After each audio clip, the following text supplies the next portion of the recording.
Saya Nuriski Hovifa, bisa panggil Izki. Saya dari Universitas Nahdlatul Ulama Indonesia. Di sini saya sebagai moderator yang akan memandu jalannya diskusi online kali ini. Untuk Pak Bahrul, cek sound, apa sudah bisa terdengar, Pak? Iya. Halo, halo. Ya. Aku udah kedengaran belum suaranya? Ya, sudah, Pak. Oh, udah ya? Oke. Ya, udah. Selanjutnya saya akan membacakan CV dari pemateri nih. Yang ingin dicatat, silahkan dicatat. Ketika ada yang kurang jelas, silahkan ditanyakan kembali. Nama Bahrul Amal, tempat tanggal lahir, Kasepuhan Cirebon, 24 Februari 1992, pendidikan formal kandidat doktor, pengalaman pendidik, dosen, dan penulis, pencapaian menulis buku hukum dan masyarakat. Motonya jangan pernah mengkhianati prinsip, berlakulah jujur, dan apa adanya. Oke ya teman-teman, itu tadi kurikulum vitae dari narasumber kita kali ini. Diskusi kali ini kita semua sudah tahu isu yang sedang berkembang atau yang sedang hangat dibicarakan pada pekan ini. Kemarin itu dari Menteri merevisi Peraturan Perundang-undangan Nomor 99 Tahun 2012, di mana info yang beredar bahwa akan dibebaskannya para narapidana, baik itu umum ataupun narapidana korupsi, katanya narapidana narkoba atau narapidana teroris. Tetapi menjadi tidak masuk akal ketika narapidana korupsi itu akan dibebaskan, karena yang kita tahu sudah menjadi rahasia umum bahwa narapidana itu lapasnya memang sudah dipisahkan dari narapidana umum. Nah, ide ini juga sudah pernah diperbincangkan sejak tahun 2015, 16, 17, bahkan 2019 pun sudah pernah diperbincangkan, dan kali ini akan diajukan kembali dengan dalih untuk mencegah penyebaran virus corona. Pertanyaannya apa sih dasar yang mendasari ingin merevisinya undang-undang ini gitu kan? Nah, mari kita telusuri dasar apa atau urgensi apa yang menjadi ide dari Bapak Yasona ini. Mari kita simak bersama-sama penjelasan dari narasumber kita, Bapak Bahrul Amal. Bapak Bahrul, dipersilahkan. Ya, Assalamualaikum. Waalaikumsalam warahmatullahi wabarakatuh. Waalaikumsalam. Selamat sore, salam sejahtera bagi kita semua. Jadi pada hari ini, kawan-kawan dari Justisia Indonesia ini, saya diberi waktu berapa menit? Penjelasan berlaku 15 menit, Pak. 15 menit kemudian pertanyaan. Oh ya, 15 menit kemudian ya. Oh, ya. Oke. Ya, bismillahirrahmanirrahim. Jadi untuk diketahui dulu bahwa kawan-kawan Justisia ini adalah salah satu pendatang baru di dalam media informasi penyebaran isu-isu terkait dengan isu-isu hukum dan keadilan, baik itu ditinjau dari sisi hukum ataupun sisi sosiologi. Oleh sebab itu, saya sangat mengapresiasi kawan-kawan ketika pertama kali diajak untuk diskusi perdana dalam materi yang kita ketahui bersama sedang menjadi materi yang cukup jadi perbincangan hangat di masyarakat. Jadi begini, sebelum saya berbicara jauh mengenai isi dan pokok materi, saya akan menjelaskan dulu bahwa pada tahun 2017, seorang akademisi dan ahli militer dari Amerika yang bernama Tom Nichols, dia menulis satu buku bagus berjudul The Death of Expertise. Kenapa beliau menulis buku itu terkait dengan proxy war, utamanya terkait dengan kemungkinan-kemungkinan yang terjadi akibat adanya penyebar luasan informasi melalui media sosial. Salah satunya media Facebook, Twitter, maupun Instagram. Nah, di dalam media-media mainstream itu, media sosial yang mainstream itu, kita tidak lagi mengetahui mana yang ahli ataupun mana yang sebenarnya orang sekedar ingin memperkeruh keadaan. Jadi karena matinya kepakaran itu sehingga masyarakat mengalami disinformasi, informasi-informasi yang keliru. Jadi orang yang memiliki follower banyak, pengikut banyak di media sosial, dia bisa menyebarkan informasi sesuai dengan kehendak dan harapannya. Oleh sebab itu muncullah satu kegaduhan. Nah, salah satu yang kemudian menjadi akibat daripada itu adalah isu mengenai pembebasan narapidana yang diramaikan adalah narapidana korupsi atau biasa kita kenal dengan koruptor. Kemudian saya masuk sekarang ke materi pidana. Jadi pidana itu di dalam bahasa Belandanya sebelum diterjemahkan ke dalam bahasa Indonesia menjadi hukum pidana, itu berasal dari 3 kata yang biasa kita kenal dengan strafbarfeit. Straf itu adalah pidana, bar itu adalah dapat, dan feit itu peristiwa atau keadaan. Jadi hukum pidana itu segala macam tingkah laku yang dapat mengakibatkan seseorang dipidana. Tingkah laku itu kan semulanya banyak. Kemudian dia dipilah-pilah mana yang menjadi tindak pidana. Kemudian yang mengesahkan bahwa itu menjadi tindak pidana adalah undang-undang. Nah, oleh sebab itu ketika orang melakukan sesuatu yang di luar daripada kitab undang-undang hukum pidana, maka dia dipidana. Nah, ini juga memutus logika atau memutus argumentasi kawan-kawan yang bergerak di bidang HAM, utamanya ketika menganggap bahwa pemenjaraan adalah satu tindakan yang melanggar HAM. Nah, sedangkan kita tahu bersama bahwa di pasal 28J ayat 2 Undang-Undang Dasar 1945 bahwa hak-hak itu bisa dibatasi. Pembatasannya adalah apabila ternyata kebebasan itu ternyata melanggar kebebasan orang lain. Sehingga hukum pidana ini bukan satu hal yang membatasi kebebasan.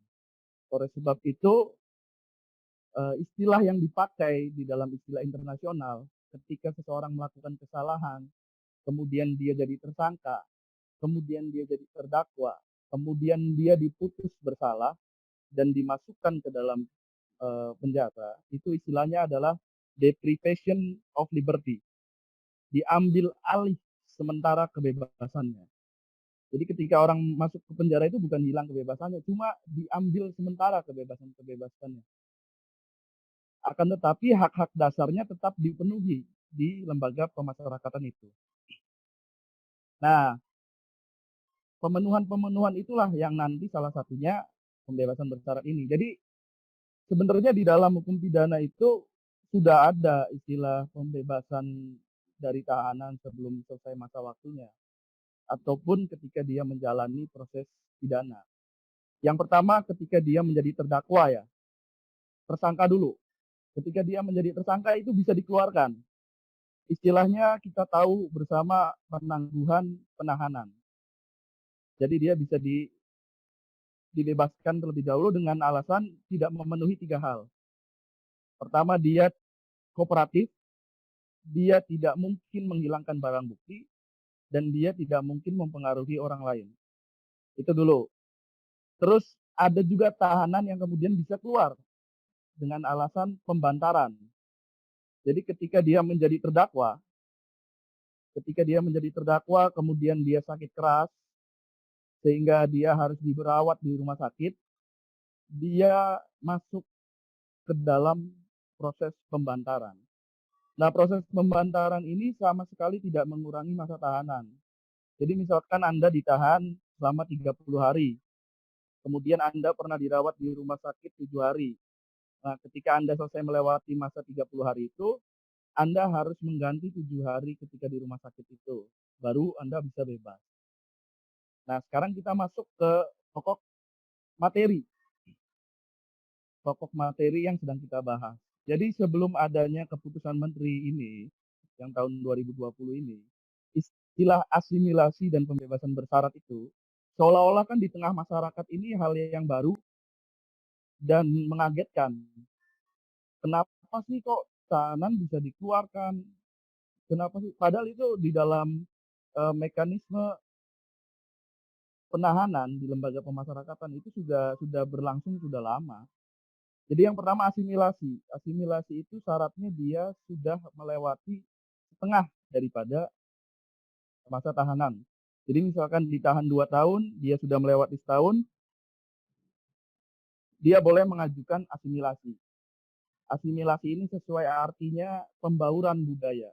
Jadi pembauran. Jadi selama dia di tahanan itu kan ada hal yang kemudian hilang dari dirinya dan ketika bebas itu diharapkan dia bisa menjadi manusia yang baru. Nah, ketika sudah melewati setengah masa tahanan, dia diperbolehkan mengajukan asimilasi untuk dipekerjakan di lembaga-lembaga yang dipilih oleh pemasyarakatan. Kita pernah uh, ingat kasus Antasari kan? Antasari kemudian kerja di kantor notaris. Nah, setiap sore dia dijemput, ada jangka waktunya. Nah itu asimilasi namanya. Jadi proses pembauran untuk siap-siap menghadapi kehidupan sosialnya lagi. Walaupun dia pernah, tapi dia kan pernah di penjara. Jadi persiapan. Persiapannya itu kerja di tempat-tempat yang dipilih oleh lapas. Itu muncul di Undang-Undang 1295, asimilasi itu. Nah, kemudian selain asimilasi, ada juga yang sedang kita bahas hari ini, Vervolgde Invrijheidstelling atau pembebasan bersyarat. Itu dijelaskan di dalam pasal 15 dan pasal 16 KUHP. Yaitu apabila tahanan telah melewati 2/3 dari masa tahanannya, maka dia boleh mengajukan pembebasan bersyarat. Apa itu pembebasan bersyarat? Pembebasan yang dilakukan lebih cepat dari sebelumnya tetapi dengan syarat. Jadi ada syaratnya, dia harus berkelakuan baik, dia harus bisa menjaga tingkah lakunya, dan dia harus melaporkan setiap ada yang seminggu, ada yang sebulan sekali apa yang dilakukannya selama di masyarakat itu. Jadi syaratnya dia harus melewati 2/3 masa tahanannya dulu, baru dia bisa mengajukan proses pembebasan bersyarat. Dan itu legal, ada di KUHP, pasal 15, pasal 16. Dan yang memutuskan dia itu dibebaskan secara bersyarat adalah Menteri Hukum dan HAM. Nah, kemudian ketika mulai sekarang ya, ketika sekarang keadaan itu mulai genting, adanya wabah yang menular, adanya satu virus yang bisa berakibat kematian yang begitu cepat dan dikhawatirkan itu juga bisa terjadi di ruang-ruang tahanan, maka kemudian Menteri Hukum dan HAM itu membuat satu keputusan. Nah, keputusan di tahun 2012 kemarin, tepatnya. Maksudnya di bulan kemarin, bulan Maret kemarin ya. Jadi keputusan itu isinya mempercepat tahanan-tahanan yang bisa melakukan asimilasi ataupun bisa melakukan pembebasan bersyarat selama waktunya itu rentannya adalah Desember 2020. Jadi ketika sudah melewati setengah masa tahanannya, dia misalkan bisa mengajukannya 4 April, sudah bisa. Karena itu rentan 2020, Nah, yang bulan Agustus, September juga bisa mengajukan, percepatan asimilasi. Begitupun untuk pembebasan bersyarat.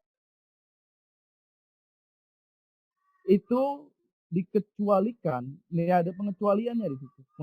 Pengecualiannya adalah bagi narapidana dan anak yang masuk di dalam kasus-kasus extraordinary crime dalam, Peraturan Pemerintah 99/2012.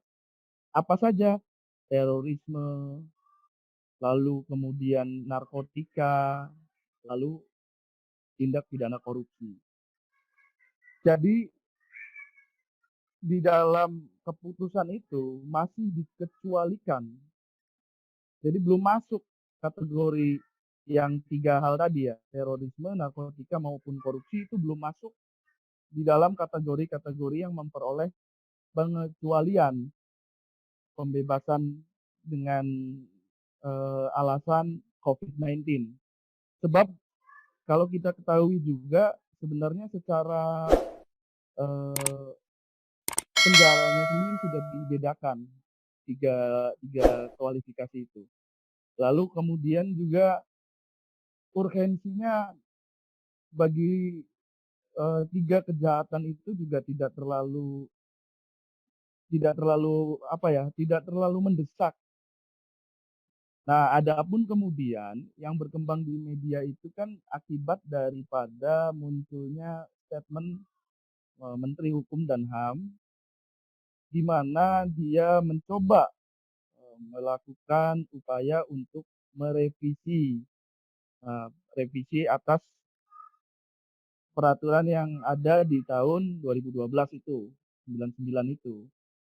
Nah, itu pun belum terjadi, sehingga ketika itu belum terjadi, maka hal-hal yang kita takutkan hari ini, atau hal-hal yang menjadi kecemasan kawan-kawan hari ini sebenarnya tidak mungkin bisa dilakukan, sebab tidak punya legal standing-nya untuk melakukan itu.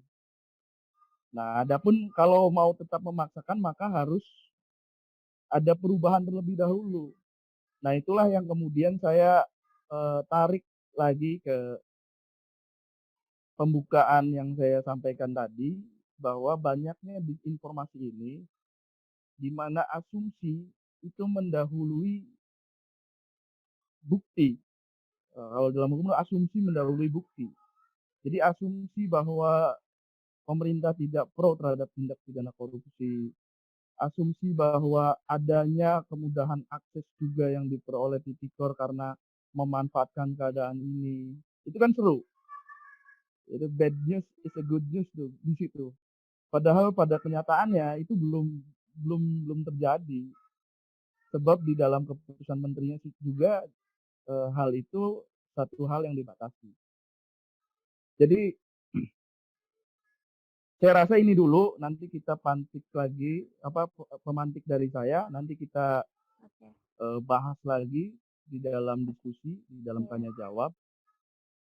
Semoga yang sedikit ini bisa memberikan pemahaman. Tadi pemahaman bahwa pemenjaraan itu tidak melanggar HAM, sebab sudah ada dasar undang-undangnya, makanya disebut deprivation of liberty. Terus kemudian tahanan itu diperbolehkan juga dengan alasan penangguhan, pembantaran, asimilasi, dan pembebasan bersyarat. Sekarang kemudian diberikan kekhususan bagi mereka-mereka yang masa waktunya Desember 2020 bisa dipercepat.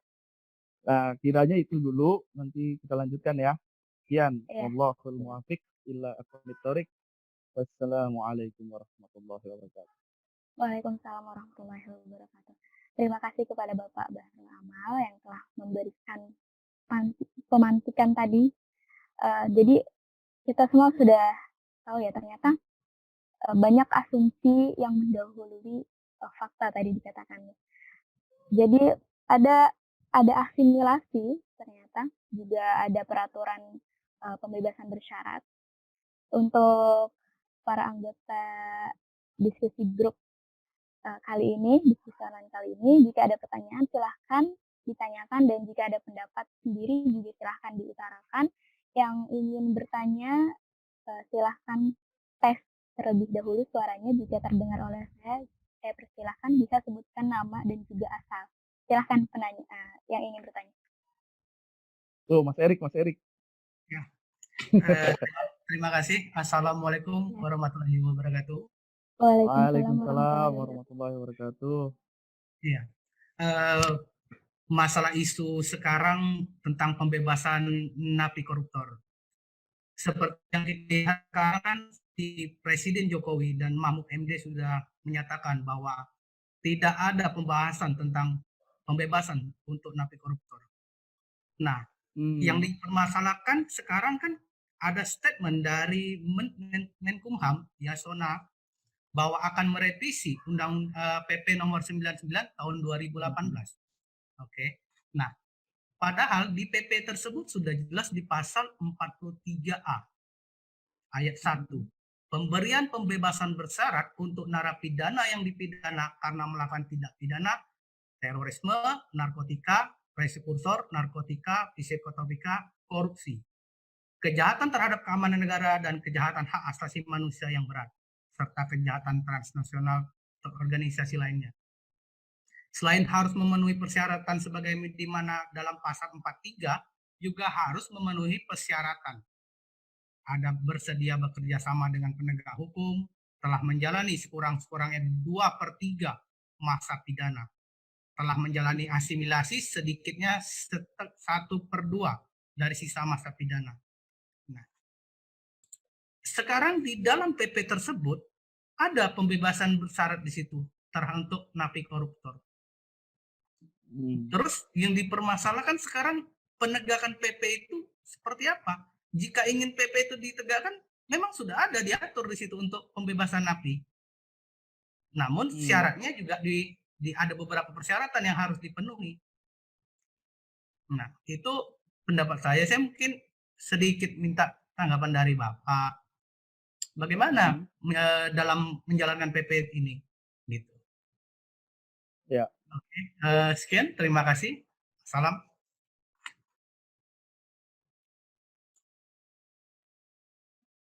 Oke, ada lagi? Apa langsung aja?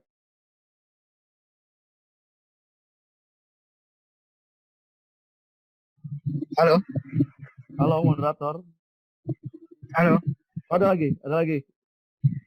Ya, halo. Gimana? Justisia, halo. Saya Anggoro, Pak, dari Lampung, Pak Barul Alam.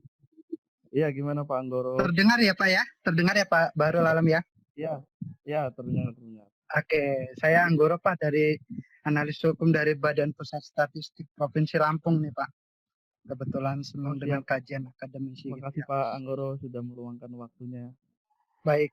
Jadi kalau kita melihat terkait dengan pembebasan narapidana karena alasan mengantisipasi penyebaran COVID-19 ini cukup menarik. Ini saya lihat kajiannya multidisipliner menurut saya ya, karena tali temali antara HTN darurat kan begitu. Dalam keadaan stat nutreh, maka lahirlah suatu upaya kan begitu kan. Salah satunya terkait dengan pemasyarakatan itu adalah asimilasi dan integrasi. Lalu kajiannya sebenarnya masalah pembebasan ini adalah terkait dengan sistem peradilan pidana dan ujungnya adalah pemasyarakatan kan begitu. Lalu yang mungkin jadi pertanyaan saya ke Pak Barul Alam, saya tidak membahas masalah jauh dulu ke koruptor, tapi basic awal kan begitu. Bagaimana sih pandangan Pak Barul Alam itu terkait dengan pembebasan itu? Apakah memang sudah layak dilakukan? Apakah selama ini secara dari umum atau yang koruptor aja nih? Secara umum dulu Pak, secara umum. Secara umum. Sebenarnya secara umum masuk juga ke dalam tipikornya juga gitu loh, para koruptornya gitu loh. Jadi layak atau tidak, karena selama ini pemerintah khususnya Kemenhumkam itu belum bisa secara maksimal memberdayakan melakukan pembinaan terhadap narapidana, khususnya banyaknya crowded kan begitu. Kapasitas kan begitu. Menurut saya, tanpa dari saya pribadi, sebelum melakukan pembebasan narapidana itu harus dilakukan upaya-upaya terlebih dahulu tentunya karena ini sifatnya stat nutreh, artinya ada kondisi yang abnormal kan karena penyebaran COVID itu harusnya dilakukan semacam penyemprotan dahulu di dalam ruangan, terus lalu dilakukan rapid test dahulu, dan hal-hal yang sifatnya medis dahulu lah karena mereka sebenarnya jangankan terkena COVID, mereka hari-hariannya saja sangat intens gitu loh dengan penyakit yang menular kan begitu. Seharusnya menurut saya dilakukanlah dulu gitu loh hal-hal yang sifatnya medis dilakukan dari lingkungannya, baru ketika memang hal itu tidak bisa diputuskan dan memang dikhawatirkan besar sekali penyebarannya, baru dilakukan asimilasi. Begitu Pak. Terima kasih. Siap, siap, siap. Mungkin tadi udah Oke. ada 2 pertanyaan, 1 pertanyaan lagi deh. 3 pertanyaan kita tampung, nanti setelah itu baru dijawab. Ada lagi yang ingin bertanya? Kalau tidak ada, bisa langsung dijawab saja Pak, silahkan.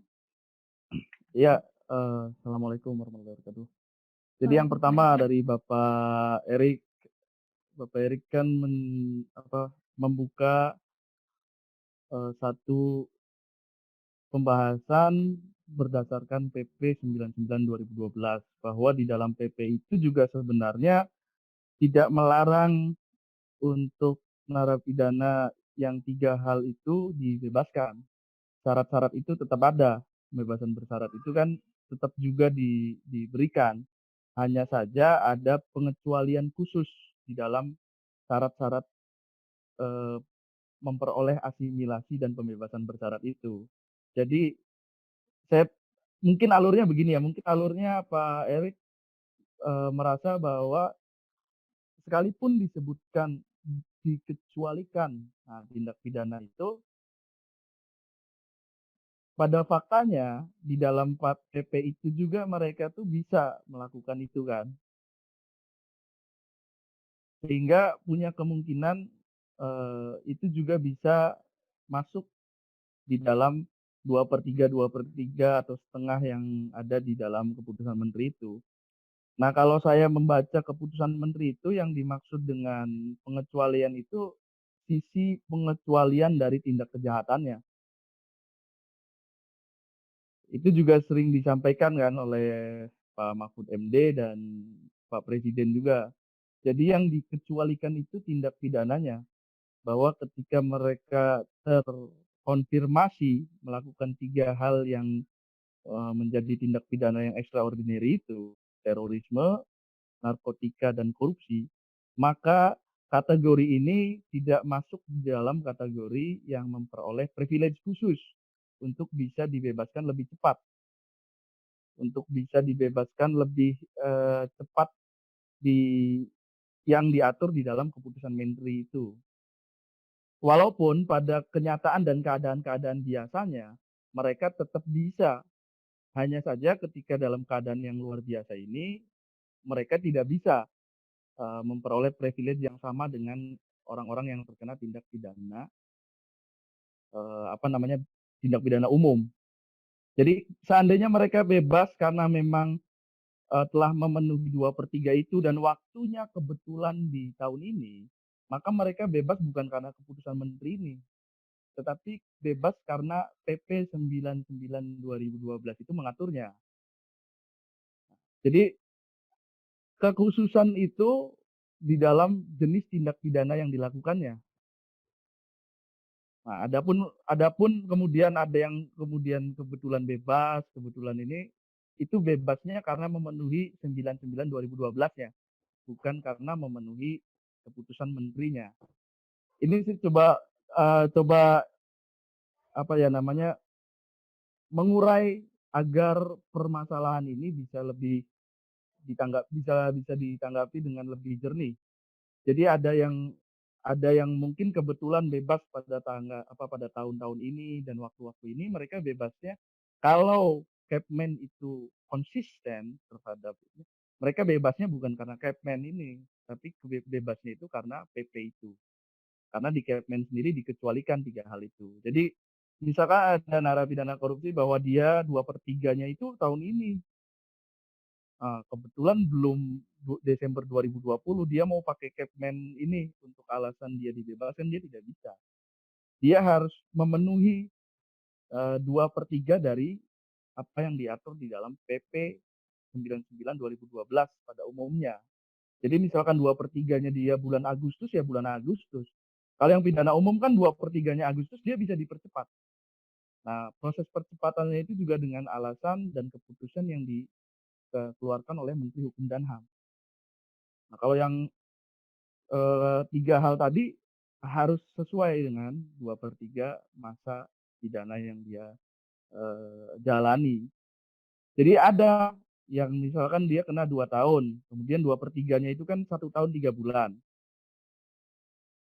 Narapidana korupsi juga bisa memperoleh pembebasan bersyarat, tapi syaratnya tadi itu yang begitu ketat. Jadi diperketat itu di dalam PP ini juga sebenarnya agak rancu ya. SBY itu waktu itu juga memperoleh kritikan karena pem, pengetatannya itu sebatas administratif, bukan pengetatan secara tingkah laku. Jadi administratif itu kayak mereka siap sedia menjadi whistleblower, siap sedia membantu penegakan umum. Ya itu dengan tanda tangan juga kan sebenarnya sudah selesai. Tapi yang diharapkan kan sebenarnya bukan sekedar itu. Nah, terus yang kemudian pertanyaan yang kedua mengenai pembebasan secara khusus. Ini Kepmen ini sebenarnya kalau dalam Undang-Undang Administrasi Pemerintahan 24 itu 30 2014 itu dia mencoba mengambil syarat diskresi yang ada di dalam pasal 22 ayat 2 huruf D. Coba nanti dilihat ya 22 ayat 2 huruf D itu ada kekhususan melakukan diskresi akibat stagnasi hukum yang salah satunya syarat yang harus dipenuhinya adalah adanya bencana.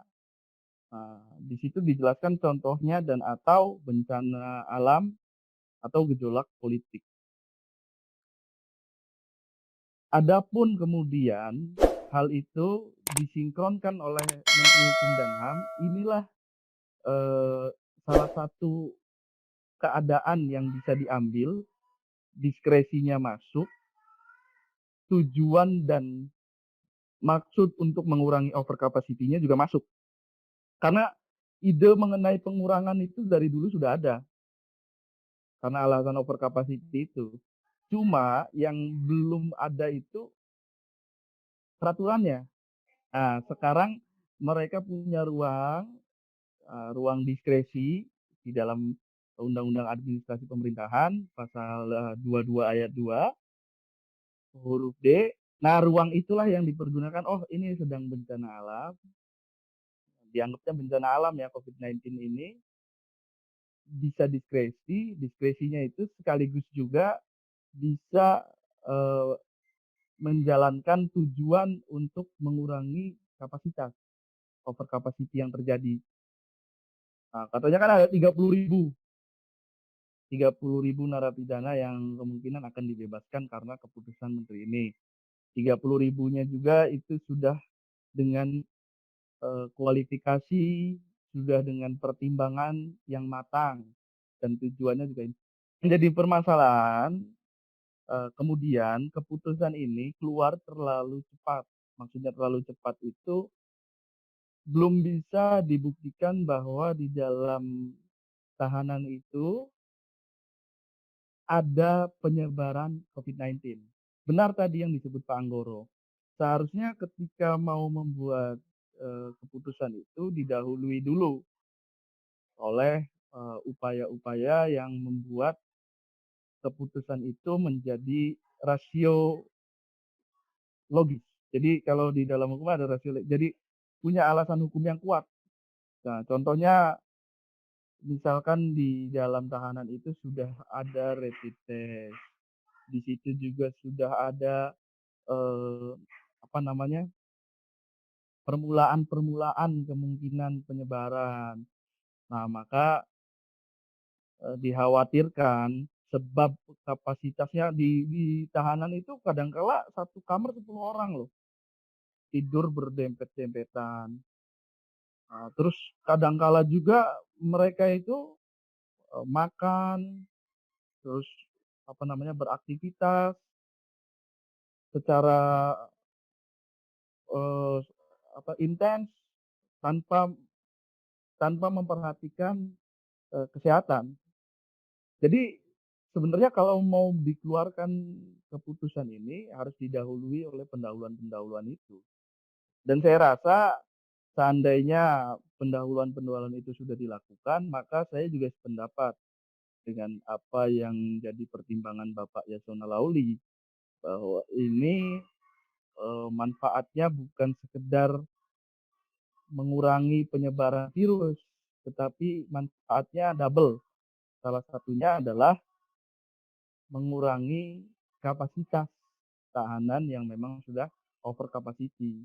Nah, adapun yang 3 hal tadi, narapidana narkoba, korupsi, dan terorisme memang butuh pengecualian. Itu saja sih dari saya, coba barangkali mau kasih tanggapan tambahan atau ada pertanyaan lagi? Oke, baik Pak Bahrul, terima kasih. Tadi ada yang mau bertanya, cuma belum sempat bertanya. Silahkan, siapa tadi? M. Yakub ya? Silahkan. Suara saya jelas? Jelas, jelas.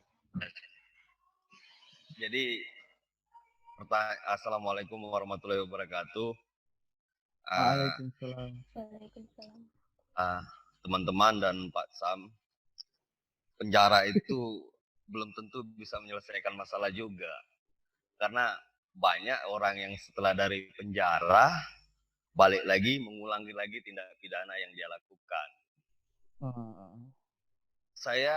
Yang saya tahu ya, yang namanya tahanan korupsi itu di Lapas Sukamiskin. Mohon dikoreksi kalau saya salah. Iya. Nah, ada kemarin di media, di Lapas Sukamiskin itu fasilitasnya luar biasa, tempatnya hidup sendiri-sendiri daripada pidana-pidana umum lainnya. Sebenarnya mereka tidak urgensi kalau untuk dilepaskan.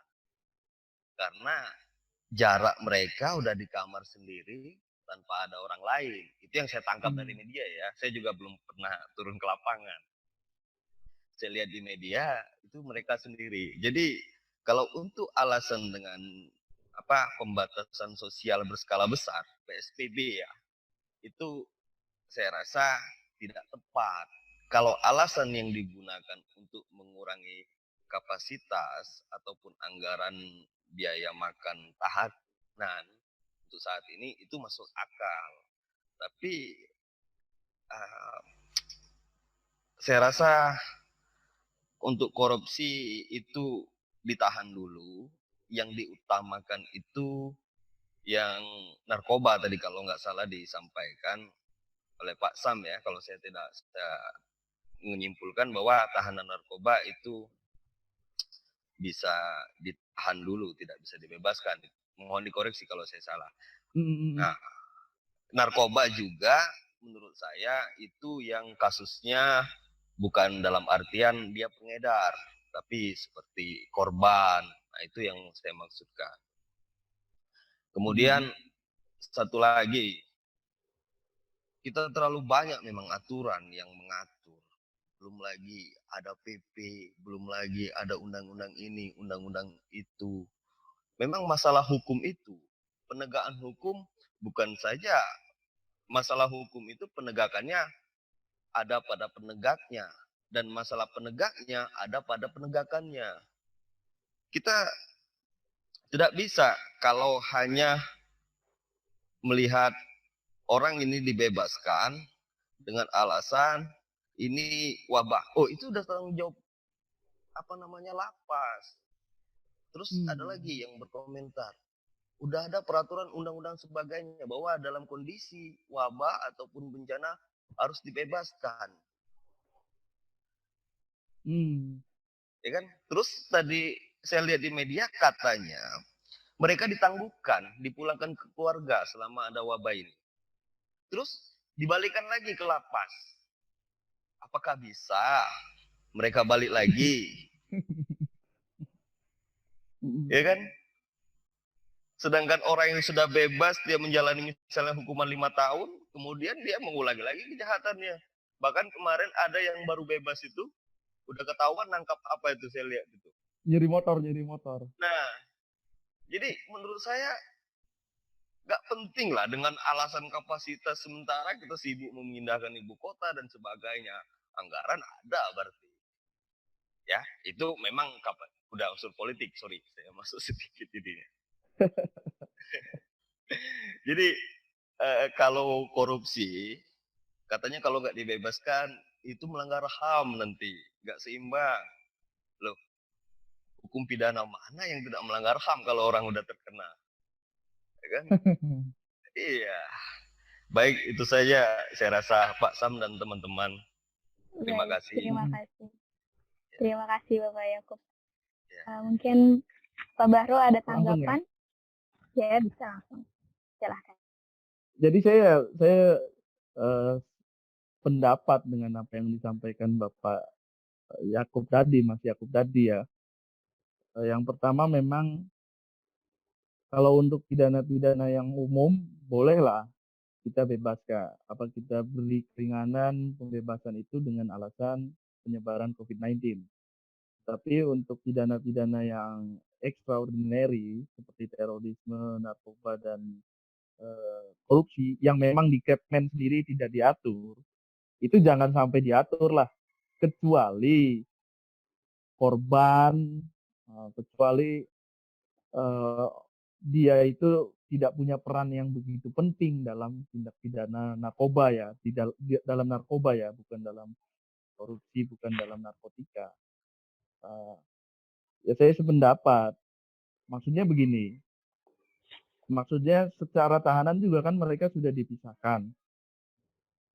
Pemisahan itu juga sudah memenuhi kategori social distancing yang diinginkan oleh pemerintah di dalam lapas. Apalagi di Sukamiskin. Sukamiskin itu sudah sangat memenuhi kategori social distancing. Nah, tetapi yang jadi permasalahan itu muncul kan opini-opini bahwa hukum itu mengenal asas yang dinamakan dengan equality before the law. Bahwa semua orang itu dianggap sama di dalam hukum. Narapidana apapun ya sama narapidana. Begitupun kita misalkan ya yang dari korupsi itu, kita juga manusia, kita juga ini.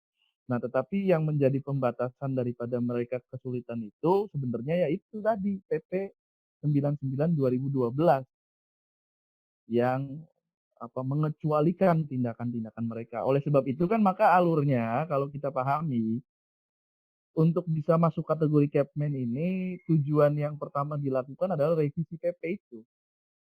Nah, yang kita permasalahkan di media itu seolah-olah revisi PP 99 2012 itu sudah dilakukan sehingga 3 kategori pidana yang extraordinary itu masuk dalam Kepmen.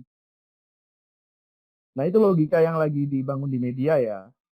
Nah, PP-nya saja belum direvisi, otomatis tidak masuk dalam Kepmen. Nah, media kan menganggapnya ketika Pak Yasona punya ide itu, salah satunya ide itu supaya mereka bisa memperoleh kemudahan juga. Sebenarnya revisi PP dengan Kepmen ini satu hal yang tidak sama. Jadi mereka itu hanya bisa nanti memperoleh kekhususan apabila PP-nya direvisi. Misalkan gini, di PP itu nggak ada bunyi bahwa apabila narapidana dalam 3 kategori ini bisa memperoleh hak khusus apabila terjadi satu bencana alam atau gejolak politik. Nah, di PP itu tuh nggak ada. Nah, itu yang membuat mereka nggak bisa memperoleh privilege yang sama dengan tindak pidana umum. Nah, itu juga yang mungkin sedang diupayakan agar direvisi dengan alasan equality before the law atau tumpulnya kemanusiaan. Nah, saya rasa terlalu jauh ya kalau berbicara mengenai tumpulnya kemanusiaan karena akibat yang dihasilkan oleh tindakan teroris, narkoba dan korupsi itu ya justru lebih banyak daripada akibat-akibat mereka harus dikasihani oleh kita gitu loh. Jadi tidak balance, tidak apple to apple bahasa tumpul ya kemanusiaan menurut saya.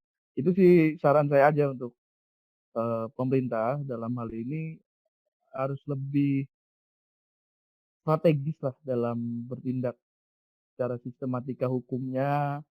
Kemudian yang kedua alasan pengambilan kebijakannya, dan yang ketiga baru dalam hal keputusannya. Keputusannya itu begini, asimilasi itu kan sebenarnya mereka harus tetap pulang. Sorenya itu dijemput. Nah, sekarang asimilasi ini menetap di rumah, kemudian hanya menggunakan media telekonferensi. Diawasi dari orang yang diperintah khusus untuk mengawasi itu. Apakah asimilasi model seperti itu efektif? Model telekonferensi itu efektif untuk memastikan bahwa orang ini telah menjalani proses asimilasi sesuai dengan apa yang diharapkan oleh PP sebelumnya tentang warga binaan. Nah, karena belum ada aturan mainnya, jadi kita kan hanya bisa menebak-menebak. Dalam konferensi itu juga yang mereka lakukan apa, itu apa. Karena kalau konferensi itu kan terbatas. Ruang kamera itu tidak bisa menyoroti semua keadaan di dalam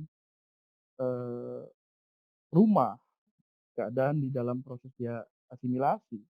Jadi sebenarnya terlalu cepat keputusan ini diambil, sehingga aturan mainnya juga belum jelas, kemudian alasannya juga belum kuat. Nah, itulah yang menimbulkan problematik di masyarakat. Ya benar, urgensinya belum. Dan bukan cuma soal urgensi, aturan mainnya juga.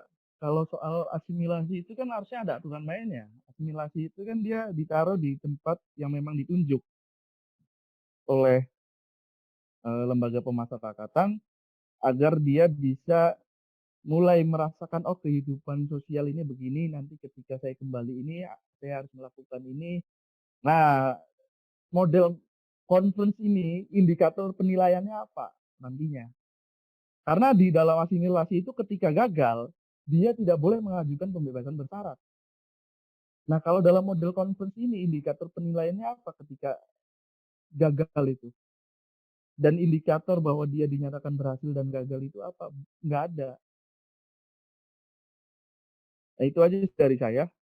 Walaupun sebenarnya secara kemanusiaan ya kalau sesuai dengan prosedur hukum ya bolehlah. Tapi disesuaikan dulu dengan prosedur hukumnya. Oke, Eh, baik. permisi, Terima kasih. Pak. Saya mau menambahkan sedikit aja. Oh iya. Berarti ada asas yang dipakai equality before the law. Dengan alasan itu, semua orang Ya, itu alasan yang aman. sering dipakai kan, kumpulnya Ya, kemanusiaan itu. ya, cuman saya mau mengubah kata-kata itu. Semua orang sama di depan hukum. Semua orang berbeda di depan aparat penegak hukum. Penegak hukum. Terima kasih. Oke. Baik. Terima kasih Bapak Bahrul Amal. Suara saya terdengar ya? Oke. Karena urgensi Terdengar. waktu, jadi cukup 3 saja yang bertanya. Mungkin sekarang udah sisa waktunya sedikit lagi nih. Jadi bisa langsung closing statement aja dari Bapak Bahrul. Jadi dipersilahkan. Oke, ya, siap. Jadi hukum itu satu keilmuan yang sui generis, berbeda dengan keilmuan lain. Oleh sebab itu pendekatan hukum ketika orang hukum melihat satu keadaan itu berbeda dengan orang-orang sosial pada umumnya. Ketika sosial mengeluarkan satu statement pendapat itu ius constituendum. Tetapi ketika orang hukum mengeluarkan pendapat ius constitutum dulu baru ius constituendum, sehingga tidak terjebak pada narasi-narasi atau opini-opini politik yang sedang mencoba membangun pikiran kita terlalu jauh. Apalagi di era sekarang kan kalau kita baca bukunya Yuval Noah Harari, itu manusia sekarang itu cenderung suka dengan hal-hal yang cepat dan instan. Semakin cepat informasinya, semakin menyenangkan mereka untuk bisa ngebully, itu mereka semakin senang. Nah, orang hukum itu ketika politik berbicara siapa yang menang, ekonomi berbicara siapa yang untung, orang hukum berbicara bagaimana sebenarnya, termasuk perkara ini. Kita harus bergerak, duduk bersama, dan membangun opini yang lurus sesuai dengan kaidah hukum. Kita menolaknya dengan alasan konstitusi. Kita mendukungnya dengan alasan konstitusi, bukan alasan asumsi yang mendahului bukti. Itu aja sih pesan saya supaya menjadi pembeda kawan-kawan hukum di tengah-tengah di tengah-tengah disinformasi yang banyak berkembang akhir-akhir ini. Saya apresiasi Justisia dan terima kasih kepada kawan-kawan diskusi yang sudah hadir. Semoga silaturahmi ini bisa terus berjalan dan bisa dikembangkan ke arah yang lebih jauh. Misalkan kita bareng-bareng bikin satu statement atau petisi atas nama Justisia yang hadir di dalam diskusi online ini, itu akan lebih baik. Dan harapan saya isu-isu selanjutnya juga bisa kita diskusikan lagi melalui media-media seperti ini di tengah ini. Karena penting penyegaran ilmu hukum. Apalagi media sosial dengan buku itu lebih banyak media sosial sekarang. Dan orang hukum jangan sampai terjebak dalam persoalan itu. Sekian dari saya ya. Syukran wal khairi wal barakati wa najah. Wassalamualaikum warahmatullahi wabarakatuh. Waalaikumsalam warahmatullahi wabarakatuh. Terima kasih untuk Bapak Aslum sebagai narasumber. Terima kasih untuk semua anggota diskusi online kali ini. Jangan tunggu kesempatan lainnya lagi, bisa ikut lagi, bisa ajak teman-teman yang lain untuk daftar, untuk ikut dalam diskusi online Justisia lagi. Semoga diskusi kali ini dapat bermanfaat bagi kita semua. Amin. Semoga dapat pelajaran yang sangat berharga. Semoga di rumah aja kita tetap bisa selalu produktif. Jangan lupa terus ikutin Justisia Indonesia, blognya ada di justisiaindonesia.com, sosial medianya juga ada di IG, Twitter juga Facebook, di YouTube juga ada. Jangan lupa tonton tontonan-tontonan yang berkualitas di Justisia Indonesia. Oke, baik. Terima kasih untuk semuanya. Saya Iki, selaku moderator, mengundurkan diri. Terima kasih. Wassalamualaikum warahmatullahi wabarakatuh.